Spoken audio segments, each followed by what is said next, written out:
నాకు తెలిసిందే 3 విషయాలు. 1 టాక్సీ తోలటం, 2 తేడా వస్తే అవతల ఒకటి పీకటం, 3 ఏంటో తెలుసా, అవతలకి బలం ఎక్కువ ఉందనుకో ఆడితో పీకించుకోవటం. అసలు నాలో ఏం చూసాను దేవుడు అనుకుంటున్నారు? కొత్త దేవుడు కాదు స్వామి, 534 మందిని కాపాడడానికి వచ్చిన దేవుడివి. అసలు ఏం మాట్లాడుతున్నా తెలుస్తుందా భయ నీకు? అమ్మ చెప్పింది స్వామి. పిచ్చి పీక్స్ కిలిపోయింది భయ మీ అందరికి. దేవుడు అంటే దేవుడు, నేను దేవుడిని కాదు, అర్థమైందా? నువ్వు దేవుడు స్వామి. అరుస్తున్నావు భయ?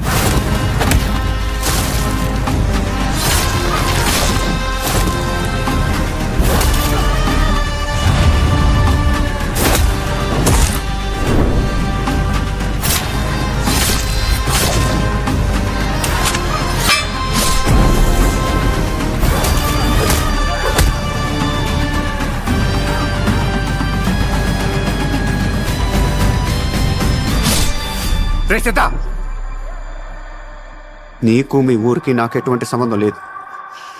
నేను మీకు సాయం చేస్తాను.